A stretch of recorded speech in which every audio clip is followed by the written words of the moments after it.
আপনাদের স্বাগত জানাই আমি আমার কথা শুনবার জন্য। নানা রকমের ধারণা, নানা রকমের স্পেকুলেশনস, নানা রকমের সম্ভাবনা, দুর্ভাবনা আষ্টে পৃষ্ঠে ঘিরে ফেলছে বাংলাদেশকে। কি হবে? যারা অনেক আশা জায়গা নিয়ে কথা বলেছেন, আমি না হয় একটু নিন্দুক বা সমালোচক টাইপের, কোনো কিছুই ভালো দেখি না। অর্ধেক গ্লাস খালি থাকলে খালিটা বলি, ওটা যে অর্ধেক গ্লাস ভরা সেটা বলি না। কিন্তু যারা আশার কথা শোনাচ্ছিলেন এতদিন ধরে, তারা এখন নিরাশার বাণী বা নৈরাশ্যের বাণী শোনাচ্ছেন। তবে তাদের আবার নিজ নিজ স্বপ্ন আছে, সেই স্বপ্ন বাস্তবায়িত হবে এরকম একটা ধারণা তাদের মধ্যে তৈরি হচ্ছে। ধরা যাক সবচেয়ে আলোচনার বিষয় যেটা নির্বাচন নিয়ে কথা বলি। অনেকের মনে হচ্ছে যে অপ্রত্যাশিত একটা ফলাফল হবে এই নির্বাচনে। ইতিমধ্যেই আওয়ামী লীগ নেই, নির্বাচন তারা করতে পারবে না, বিএনপি হারিয়ে যাওয়ার পথে, এবং নতুন একটা শক্তি আবির্ভূত হবে বাংলাদেশের রাজনীতিতে। পৃথিবীর অনেক দেশে যেরকম হয়েছে, যদিও সবাই খুব একটা সুবিধা হতে পারেনি, শেষ পর্যন্ত দুই একটি ব্যতিক্রম বাদে সেরকম একটা শক্তির আবির্ভাব করবে বাংলাদেশে।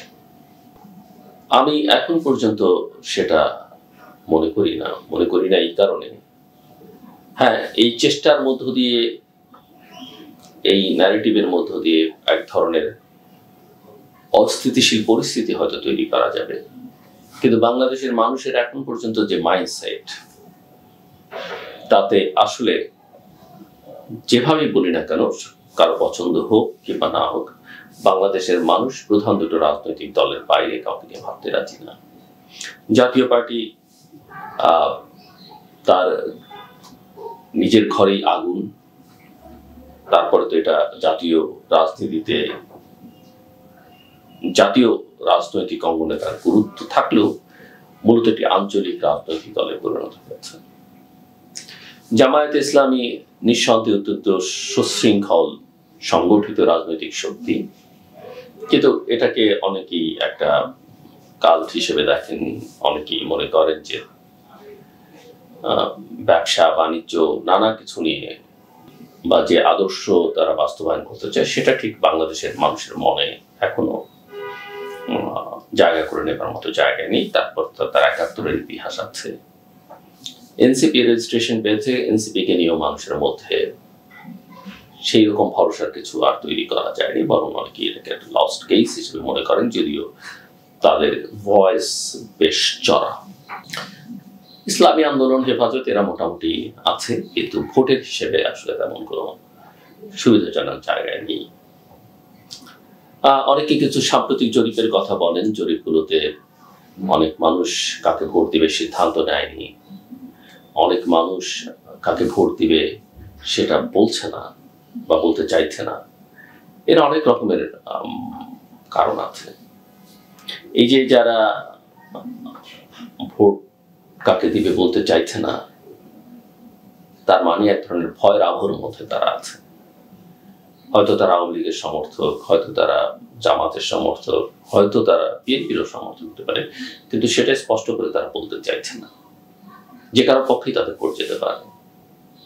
এই যে যারা সিদ্ধান্ত নেয়নি, এখন সিদ্ধান্তহীনতার সংখ্যাটা অক্টোবর থেকে অগাস্ট এসে বেড়েছে, এই সিদ্ধান্তহীনতা আবার কেটেও যেতে পারে। আপনি ঠিক গাণিতিক হিসেবে নির্বাচন রাজনীতি নির্ধারণ করতে পারবেন না। রাজনীতির অঙ্কটা একেবারেই ডিফারেন্ট। মানুষের মনের মতো আপনি সব রিড করতে পারবেন, মন রিড করা কিন্তু খুব কঠিন।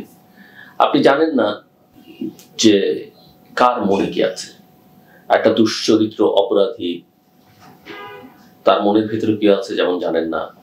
আপনি একজন সাধু সন্ন্যাসী, পরহেজগার মানুষ হিসেবে যাকে আমরা চিনি, তার মনের মধ্যেও কি আছে আমরা জানি না। কে যে ভালো চিন্তা করছে, কে যে খারাপ চিন্তা করছে জানি না। যে কারণে সৃষ্টিকর্তা আল্লাহ বলেছেন যে কে বেহেশতে যাবে আর কি দোজখে যাবে, সেই সিদ্ধান্ত তোমরা নিও না, সেটা আমার সিদ্ধান্ত। মানে আপনি যাকে কাফের বলি না কেন আর যাকে পুণ্যবান বলি না কেন, এটাই কিন্তু চূড়ান্ত নয়, মনটা। সো ভোটের বা রাজনীতির ব্যাপারটা ওরকম। ভোটের ফলাফল আগের দিনও পাল্টে যায়, নির্বাচনের আগের দিনের রাতেও পাল্টে যায়, নানাভাবে পাল্টায়। এখানে ম্যানিপুলেশন হতে পারে, ইঞ্জিনিয়ারিং হতে পারে, আবার মানুষের মনের মধ্যেও একটা ব্যাপক পরিবর্তন আসতে পারে কোনো একটা ইনসিডেন্টের কারণে। কাজে কি হবে এটা বলা মুশকিল, কিন্তু ট্র্যাডিশনাল হিসাব, রাজনীতি সব মিলিয়ে আমি এখন পর্যন্ত বাংলাদেশের মানুষ বিএনপি আর আওয়ামী লীগের বাইরে যাবে এটা মনে করি না। ইয়েস, এ কথা ঠিক যে নির্বাচনটা যদি এবছরের গোড়ার দিকে হতো বা মাঝামাঝি হতো বা ডিসেম্বরের মধ্যে হতো, বিএনপি যে ফলাফলটা করতে পারত সেটা থেকে বিএনপি আসলে খানিকটা দূরে সরে গেছে, এবং দিন যত গড়াবে বিএনপি তত লুজ করতে থাকবে। এ কথা ঠিক যে সাধারণ মানুষ বা ফ্লোটিং ভোটার যারা আছে, সুইং ভোটার যারা আছে, তাদের সমর্থনটা আওয়ামী লীগের প্রতি এখন আর নেই, থাকবার কোনো কারণ নেই। বিশেষ করে আমাদের তরুণ ভোটারদের কাছে আওয়ামী লীগের গ্রহণযোগ্যতা একেবারেই শূন্যের কোঠায়। কিন্তু আওয়ামী লীগের একটা স্ট্রং ভোট ব্যাংক আছে, একদম তার নিজস্ব যে ভোট সেখান থেকেও বেশ কিছু ভোট এবার কমবে, কারণ আওয়ামী লীগ বিশেষ করে জুলাই আগস্টে যে ঘটনা ঘটিয়েছে সেটা অনেকেই এই ব্রুটালিটি মেনে নিতে পারেননি, এবং এটা কাটতে সময় লাগবে। যেহেতু তারপরও আওয়ামী লীগের তো 30-35 সলিড ভোট আছে, সেখান থেকে কমে টমে আপনি 15-20 যদি হয়, সেটাও বাংলাদেশের জনসংখ্যার বিচারে বা ভোটারদের বিচারে একেবারে কম নয়। এখন আওয়ামী লীগকে আপনি নির্বাচনের বাইরে রাখছেন, আমি জানি না শেষ পর্যন্ত নির্বাচনের বাইরে আওয়ামী লীগকে রাখা সম্ভব হবে কিনা, বা রাখতে গেলে কি পরিণতি দাঁড়াবে, বা শেষ পর্যন্ত সেই ভোটের চেহারা কি হবে, এবং সেই নির্বাচন প্রশ্নবিদ্ধ হবে কিনা বা প্রশ্নের বাইরে রাখা যাবে কিনা, সেটা নিয়ে আমার যথেষ্ট সংশয় আছে। এবং আমি মনে করি যে কোনো রাজনৈতিক দলকে, সেটা জামাত হোক, আওয়ামী লীগ হোক, যে কোনো কট্টর বামপন্থী দল হোক, প্রত্যেকে নির্বাচন করতে দেওয়া উচিত। তবে কতগুলো আশঙ্কার জায়গা আমি বলি আপনাদেরকে। আমি তো অবশ্যই নির্বাচন দেখি না ফেব্রুয়ারি মাসে, এবং আমি তো বরাবরই বলছি, আমার সমস্ত শ্রদ্ধা রেখেই বলছি, এই সরকারে যারা আছেন তাদের অনেকেই আমার ঘনিষ্ঠ, অনেকেই আমার শ্রদ্ধা ভাজন, ইনক্লুডিং প্রফেসর মোহাম্মদ ইউনূস। কিন্তু এই সরকার আসলে একটা নির্বাচন করবার জন্য যে সক্ষমতা দরকার সেটা সরকারের নেই, এবং সরকারটাকে আমি নিরপেক্ষ মনে করি না, কথা পরিষ্কার। দেশের আইন শৃঙ্খলা পরিস্থিতি একেবারেই ভালো না, যেভাবেই বলুন না, কারণ আমরা সিজিএস থেকে একটা স্টাডি, সরকারের রিপোর্ট ধরে, যেটা চিফ অ্যাডভাইজারের কাছ থেকে এসেছে, সেই রিপোর্টের ভিত্তিতে, মানে ওনাদের কথার ভিত্তিতে আমরা দেখিয়েছি যে গত 5 বছরের হিসেবে আসলে পরিস্থিতিটা এখন সবচেয়ে খারাপ। আপনারা অনলাইনে গিয়ে সিরিয়াস এর ওয়েবসাইটে গিয়ে রিপোর্টটা দেখতে পারেন, প্রিন্ট ভার্সন আমাদের কাছে আছে। এবং যে বর্বরতা, মব কালচার আমরা দেখতে পাচ্ছি, যার খুশি তাকে পিটিয়ে মেরে ফেলা হচ্ছে, লাশের উপরে উল্লাস করা হচ্ছে, আরো নানা রকমের বর্বরতা আমরা দেখতে পাচ্ছি। সো আমি মনে করি যে আইন শৃঙ্খলা পরিস্থিতি দিন যত গড়াবে তত খারাপ হবে।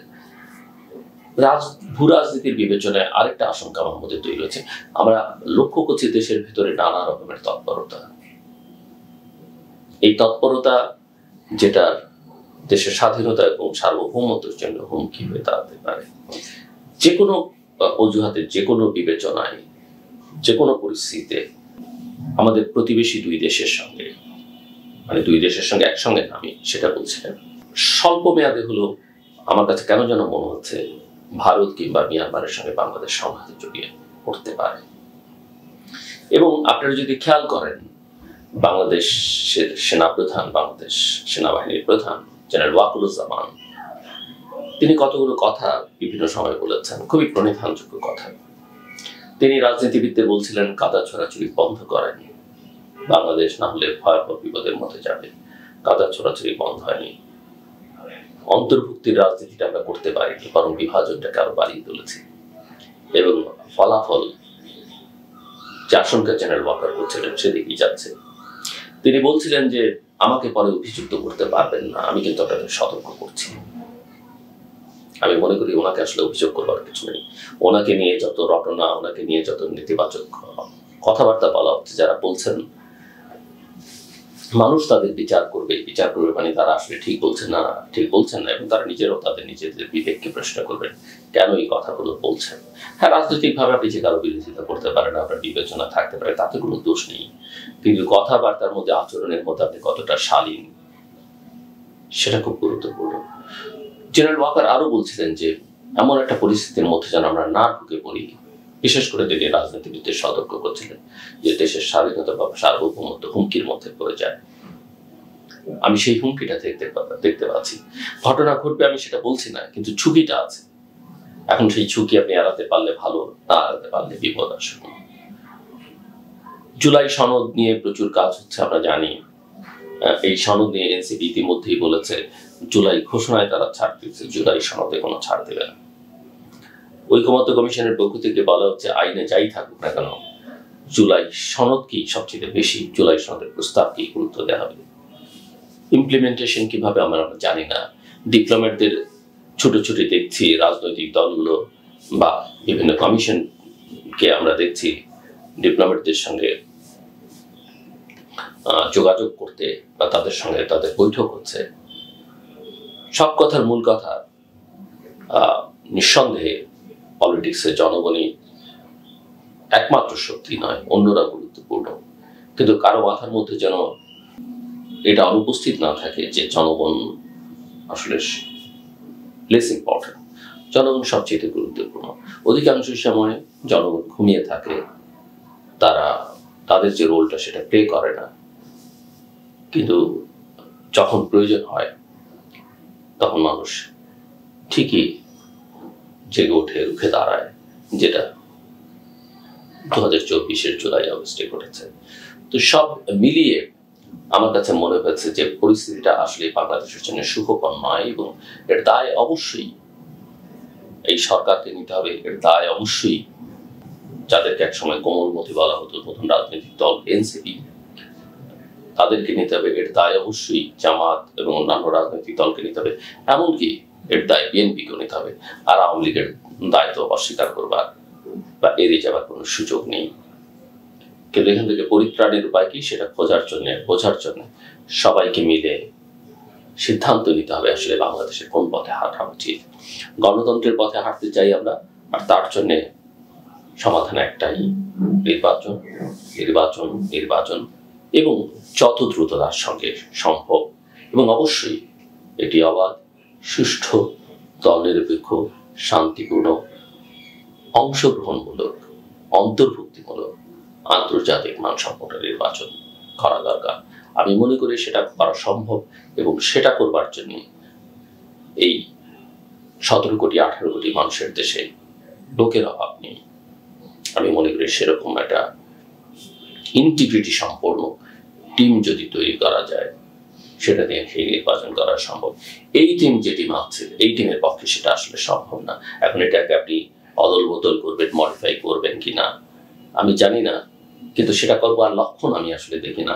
এত অভিযোগ উঠবার পরেও এই যে কোনো উপদেষ্টা কি করছেন, তার কি চাঁদাবাজির সঙ্গে সম্পর্ক, গভীর রাতে মোটর বাইক চালিয়ে ওয়েস্টিনের মতো হোটেলে চলে যাচ্ছেন, এত সব খবরের পরেও আরো তো অভিযোগের শেষ নেই, কোনো কিছুই হয় না। আরেকজন উপদেষ্টার কথা, একজন সাবেক সচিব যিনি আবার বিএনপি চেয়ারপারসনের সঙ্গে কাজ করেন, তিনি বলেছেন, যদিও তার দল বলেছে এটা তার দলের বক্তব্য না, আবার সেই দলই কিছুদিন আগে দলের নেতারা বলছেন যে দুর্নীতি ঘুষ এখন আগের চেয়ে 5 গুণ বেড়েছে। কিন্তু আমি মনে করি সচিব যেটা বলেছেন তিনি তথ্যপাত্রের ভিত্তিতে বলেছেন। হয়তো তথ্যপাত্র তিনি নিজে সংগ্রহ করেননি, কেউ না কেউ তাকে দিয়েছে, যারা দিয়েছেন তাদের কাছে কিন্তু এরকম তথ্যপাত্র থাকে।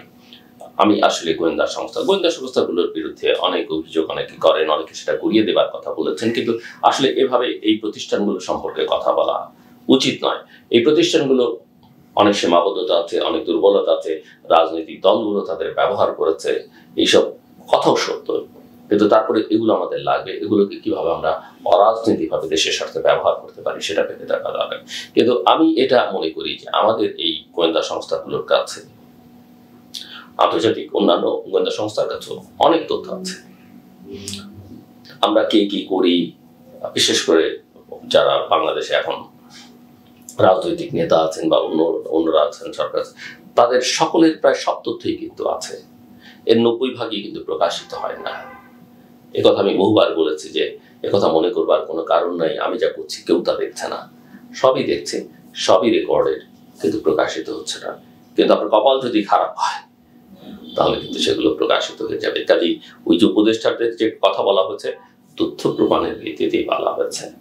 সরকার অস্বীকার করতে পারে, বিএনপি দায় এড়াতে পারে, না আমি কারো বিরুদ্ধে সমালোচনা করবো না, আমি সাধু সন্ন্যাসী, আমি একেবারে গৌতম বুদ্ধ, আমি আমি পরের সম্পর্কে কোনো খারাপ কথা বলবো না, সেটা তারা করতে পারেন। কিন্তু কথাগুলো সত্য। ঝড় আসলে উট পাখির মতো মাথা লুকিয়ে যদি বলেন যে আমি না ঝড় আসছে না আমি দেখিনি, তাতে কিন্তু প্রলয়টা বন্ধ থাকে না। আমার কথা শুনবার জন্য আপনাদের অসংখ্য ধন্যবাদ, সবার জন্য শুভকামনা।